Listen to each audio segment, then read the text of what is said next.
U.S. hemp stakeholders have warned that an old list of industry priorities for next U.S. Farm Bill continuing to ignore the elephant in the room. Products that contain Delta-8 THC and other intoxicating compounds made from hemp-derived CBD. The recommendations issued under a banner of the U.S. Hemp Roundtable, which is the USHR, as a delay in the 2023 Farm Bill has opened up a window for further lobbying and a debate over hemp extracts and downstream products. A January 3rd USHR press release about the policy recommendations makes such ado about the remarkable unity among 33 trade bodies in the industry, but implies little cohesiveness when it comes to the controversial matter of intoxicating edibles, which have increased turmoil in the CBD business, still the industry's most lucrative subsector. When the original statement of the industry priorities was released last May, it failed to mention the psychoactive hemp products at all. USHR repeats in all original recommendations, but a call for a policy that will maintain a current definition of hemp while balancing appropriate consumer protections with continued market access to hemp products, those presumably containing intoxicating products like edibles. The products which can produce a marijuana-like high, I hate when they say that, but hey, that's the way it's written, are putting CBD through various processing in the lab. Products are the source of lawsuit regulatory challenges, as those we've discussed here on High at 9. Throughout the country, and different states taking different approaches to try to tamp down a wild and woolly market. Oh, that's a great way to describe it. Wild and woolly. Like some of Elisa's outfits. In many producers and distributors are playing a dangerous game. It's interesting that they're using the word dangerous here. Dangerous first to public health. Dodgy producers continue to market Delta-8 and other intoxicating cannabinoids to children in packaging including edible products in brightly colored motifs that mimic popular brands of candies and other treats. Because the products do not fall under the rules for recreational or medical marijuana, they aren't under the safeguards such as things as tainting, proper packaging, and health warnings. Dangerous second to the entire hemp industry. Pioneering stakeholders of a new era in hemp have spent decades in trying to clear up the misleading, the misunderstanding that equates to hemp with marijuana. With intoxicating hemp products more exposed to the public and regulators, any results of those efforts are quickly being eroded negatively, affecting investment and development across hemp sectors. Yet 33 groups flying under the USHR flag have nothing straightforward to say about the train wreck, failing to take the opportunity to put forth a realistic strategy for such products, and missing the opportunity to cast a responsible industry when it comes to consumer safety. A group of cannabis regulators in several states last August sent a letter, I think we talked about that here on High at 9, I believe, to Congress suggesting a national framework to be established for all hemp-based cannabinoids, including CBD and any downstream outputs made from CBD, such as intoxicating hemp edibles. This reasoned document could have been the basis for an industry policy statement. However, the Hemp Association memberships are overwhelmingly made of and financed by CBD-related companies who do not agree in their approaches to intoxicating hemp cannabinoids and cannot reach common principles, so they punt.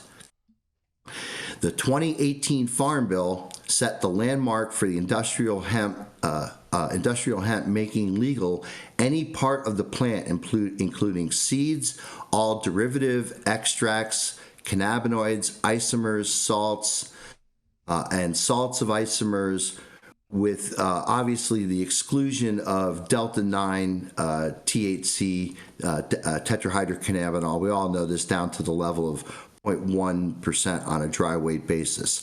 However, lawmakers did not envision and intended the use of legalized intoxicating products to be made from hemp derivatives. Recognizing the potential and the thorny problem of CBD itself, which already flooded the market, the 2018 legislation held that the U.S. Food and Drug Administration, the FDA, retain the authority to regulate hemp products, including CBD, although the agency has yet to issue rules. The synthetic intoxicating cannabinoids such as delta-8 THC, HHC, THCP, THCO have emerged in the wake of the CBD boom or bust that followed the passage of the 2018 Farm Bill. As the market collapsed, those CBD producers eventually found an outlet in their pent-up supplies with dodgy producers who created a semi-gray market for intoxicating cannabinoids based on a loophole in federal law. The 2023 Farm Bill was expected to end at the, or was expected, which was expected at the end of last year, was delayed in autumn, is an opportunity to address the questions around CBD and intoxicating products that could be made from CBD. The delay for one more year muddled the regulatory picture that can leave potentially an unsafe intoxicating cannabinoids on the market. In the best case scenario, these products should be allowed to go under rules for marijuana and strictly limited to licensed marijuana dispensaries with proper manufacturing practices, labeling rules, warning in place. I would also personally add proper third-party testing and COA issuing and all that we all have to do in the regulated cannabis space. They should have to do the same thing here. To say the least, children should not have access to intoxicating treats at their local gas stations or bodegas. I'm not going to go on and read anymore. It goes on for a few more paragraphs.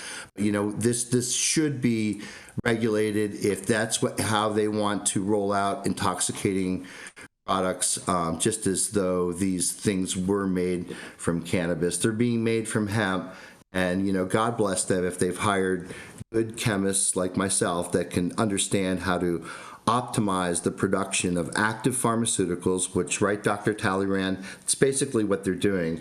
They're starting with CBD, which is, yes, it's plant-derived, and it's derived from hemp, and it's legal and all that, but then they're doing chemical reactions now to convert this into something new. So, to me, that's active pharmaceutical ingredient synthesis, and, you know, you don't just do that in a warehouse or back of your, you know, grow at the where you'd be growing cannabis. Mm-hmm. Correct, Dr. Talleyrand? I assume that we have alignment on that. So it's a very interesting article. Go ahead. I'm sorry. I just wanted to point out that there are apparently up to 7 other compounds other than delta-8 that occur when you add acid to CBD. So, you know, there are also some unknowns apparently that occur. Mm-hmm. Yeah, so there's actually sophisticated analytical chemists that have actually figured out exactly everything that's in there, and it's based on chemistry that was actually described in the chemical literature back in the early 70s, based on all the stuff that Meshulam did. There was some Raj Razdan, who did some very pioneering chemistry, basically published what happens when you treat CBD with acid. And like Dr. Talleyrand said, it doesn't just generate Delta 8, it generates a multitude of, as it turns out, other THC isomers that one of those is iso Delta 8.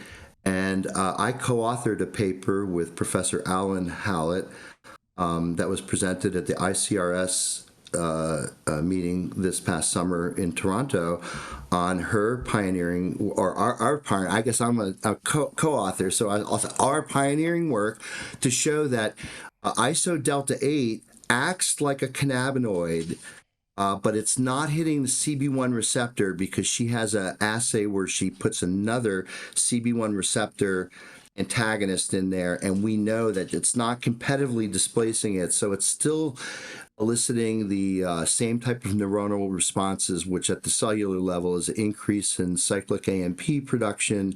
It starts turning on ion channels. It starts getting the cell ready to do business. So it's how cannabinoids act on cells. So But speaking of turning on a different receptor. antagonists, yeah, speaking of turning on antagonists, did you notice how at the beginning of your article you said hello to Elise, you said hello to Dr. T, you didn't say hello to me? I don't know whether I got like the redheaded stepchild there on Friday's episode, but you know, where I come from, we're hyper polite. I don't know what it's like in your zip code. You know, you did touch on something that I did want to just agree with, which is that you said you like your chemistry. You know I love you. There's lots of love. Just remember, love is a practice, okay? And I am feeling isolated like a fucking CBD molecule. And so you did touch on something that I did want to just sort of echo, which is, like you, I like my chemists sophisticated. I mean, if you're a chemist and you don't pass me the Grey Poupon, we can't get down together. I want a very sophisticated chemist. I do think that we are the Grateful Dead had a chemist. I bet they did. I bet they did. All good bands have a chemist. I bet they did. Yeah, right. I'm still seeing Paisleys from my last concert, and I think that was Shoreline in 1992. And so I do think that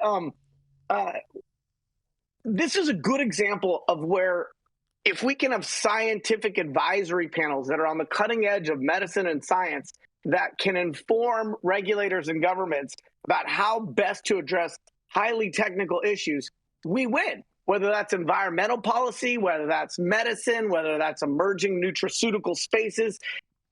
We covered an article, I don't know if it was this week or last week, where in Wisconsin, the politicians were deciding what medical ailments would qualify for being able to be a recipient of a medical cannabis card.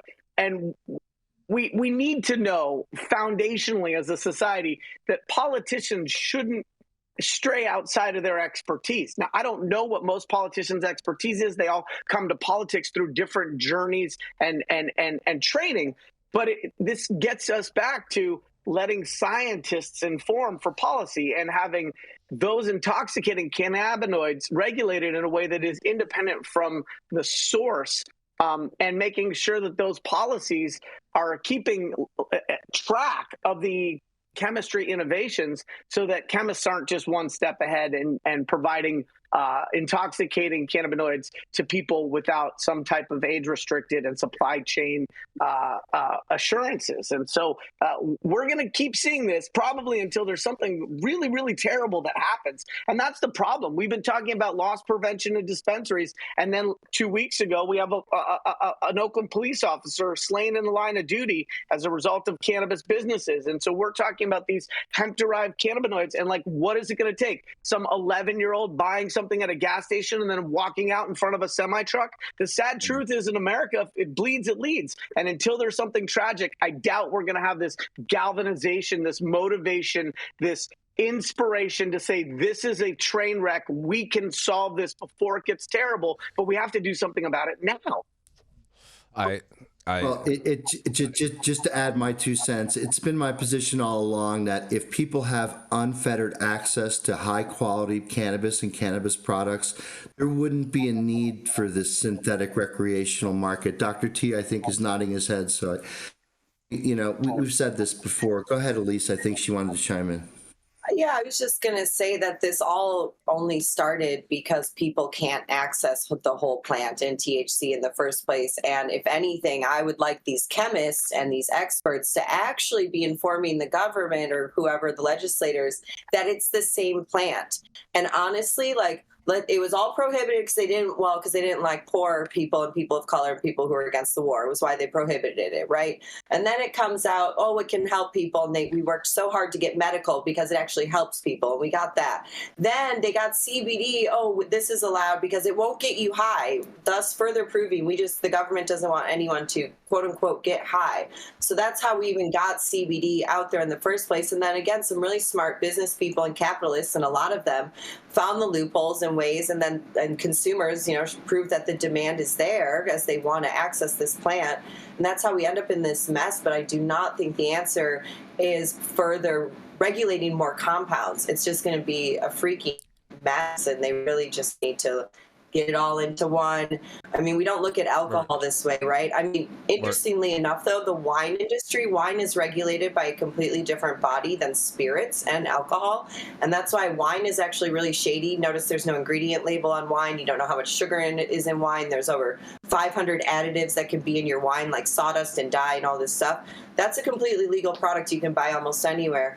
They found their way to have their own regulatory body, again, through lobbying. And back at the beginning of this article, they mentioned, 4 strong lobby groups or something, I believe it was noted. And I just got to say, the hemp industry has always been better organized, better funded, and better able to lobby than our quote-unquote THC side. And we really just all need to be working together. But and a lot of that, at least, is because they're not subject to 280E like people on the THC Delta 9 side are. And so that brings a big component in that, because there would be a lot more money for the cannabis industry to do that type of lobbying if it wasn't getting sucked up by the IRS and erroneous taxes. But nonetheless,